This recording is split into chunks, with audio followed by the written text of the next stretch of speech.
નમસ્કાર. ચાલો આજે આપણે એક સફર કરીએ સમયમાં પાછા જઈને એક એવી દુનિયાની વાત કરીએ જે હજારો વર્ષો સુધી ખોવાયેલી રહી, એક એવી સભ્યતા જેણે એવા શહેરો બનાવ્યા જે પોતાના સમય કરતાં ક્યાંય આગળ હતા અને પછી ખબર નહીં કઈ રીતે રહસ્યમય રીતે ગાયબ પણ થઈ ગઈ.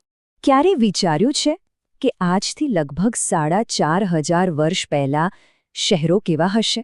મતલબ આજના જેવા મોટા શહેરો તો નહીં જ હોય, પણ શું ત્યાં પાક્કા રસ્તાઓ હશે, સરસ મજાના મકાનો કે પછી ગટર વ્યવસ્થા?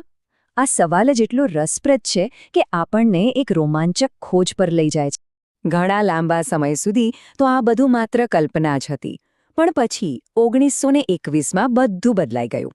થયું એવું કે ભારતના પંજાબમાં હડપ્પા નામની એક જગ્યાએ ખોદકામ ચાલી રહ્યું હતું અને ત્યાં જે મળ્યું એણે બધાને ચોંકાવી દીધા. એક આખી અત્યંત પ્રાચીન અને વિકસિત સભ્યતાના અવશેષો. આ કોઈ નાની સૂની શોધ નહોતી. આ એક એવી શોધ હતી જેણે આપણા ભારતીય ઉપખંડના ઇતિહાસને સીધો હજારો વર્ષ પાછળ લઈ ગયો. તો ચાલો આપણે પણ આ ખોવાયેલી સભ્યતાની શોધની સફરમાં જોડાઈએ. જોઈએ કે પુરાતત્વવિદોએ કેવી રીતે ધીરે ધીરે આ આખા પ્રાચીન વિશ્વના રહસ્યો પરથી પડદો ઉઠાવ્યો. અને હા, આ કોઈ નાની મોટી વસાહત નહોતી.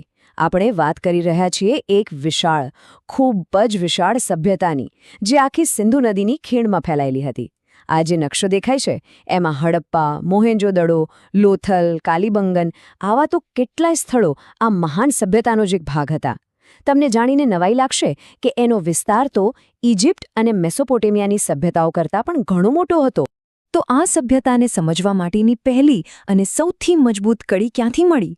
એમના શહેરોમાંથી.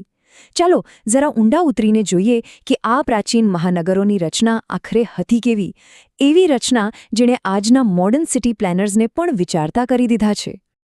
આ જુઓ, આ છે એમની એન્જિનિયરિંગ સ્કિલનો એક જબરદસ્ત નમૂનો. મોહેન્જો-દડોનું પ્રખ્યાત મહાસ્નાનાગાર, ધ ગ્રેટ બાથ. હવે આ કોઈ સાદો સ્વિમિંગ પુલ નથી હો. આ એક એવું કેન્દ્ર હતું જેનો ઉપયોગ કદાચ સામૂહિક સ્નાન કે કોઈ પવિત્ર ધાર્મિક વિધિઓ માટે થતો હશે. આના પરથી એક વાત તો પાક્કી થાય છે કે એમના સમાજમાં સ્વચ્છતા અને આવા સામૂહિક અનુષ્ઠાનોનું બહુ મહત્વ હતું. અને એની બનાવટ વિશે તો શું કહેવું, એટલે મજબૂત અને પરફેક્ટ છે કે હજારો વર્ષ પછી પણ પાણીને લોકી શકે છે. આનાથી મોટો પુરાવો બીજો કયો હોઈ શકે એમની ઇજનેરી કળાનો? હવે વાત કરીએ એમના શહેરોની રચનાની, જે ખરેખર અદ્ભુત હતી. આ જ બતાવે છે કે એમનો સમાજ કેટલો વ્યવસ્થિત હશે. જુઓ, શહેરના મુખ્યત્વે 2 ભાગ હતા.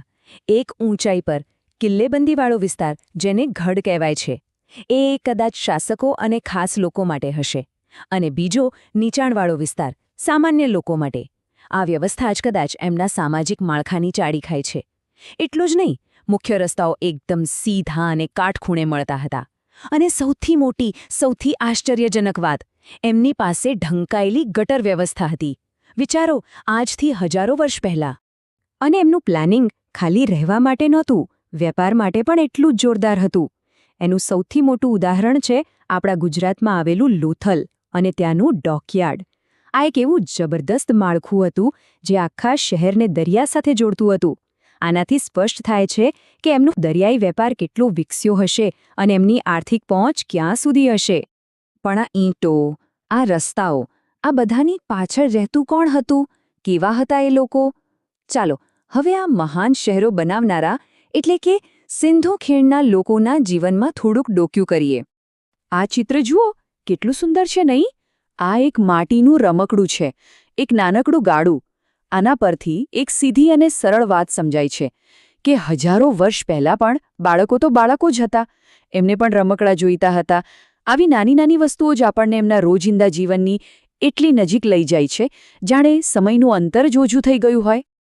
તો એમનું જીવન ચાલતું કેવી રીતે? એમના જીવનના 2 મુખ્ય આધાર હતા.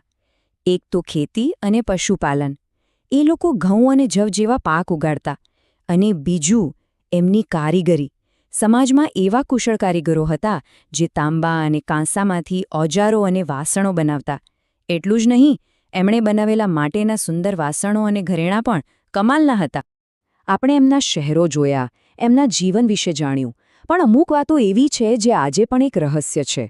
હવે આપણે એમના એવા જ પાસા પર વાત કરીશું, એમની માન્યતાઓ અને એવા વણ ઉકેલ્યા રહસ્યો, જેનો જવાબ એ લોકો પોતાની સાથે જ લઈ ગયા.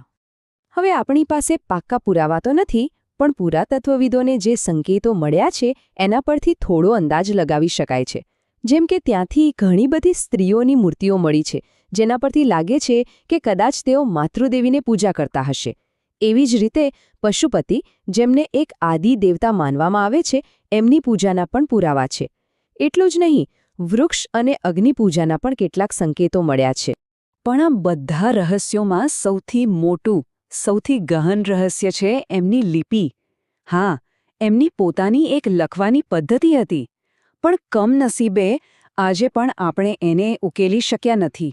વિચારો, આપણે એમના બનાવેલા શહેરો જોઈ શકીએ છીએ, એમના વાસણોને અડી શકીએ છીએ, પણ એમના લખેલા શબ્દો વાંચી શકતા નથી. આ એક એવી દિવાલ છે જે કદાચ આપણને એમના મનની દુનિયામાં પ્રવેશતા હંમેશા માટે રોકી રાખશે. તો સવાલ એ થાય કે આટલી મહાન સભ્યતાનો અંત કેવી રીતે થયો? સાચું કહું તો એ પણ એક મોટો વણ ઉકેલ્યો પ્રશ્ન જ છે. પણ આપણે જાણીએ છીએ કે ઇતિહાસ ક્યારેય અટકતો નથી. એક યુગ પૂરો થાય તો બીજો શરૂ થાય છે. સિંધુ ખીણના શહેરો જ્યારે વિરાન થયા, એ પછી આ જ ધરતી પર એક નવા યુગનો ઉદય થયો. અને એની કહાણી આપણને મળે છે આપણા કેટલાક સૌથી પ્રાચીન ગ્રંથોમાંથી.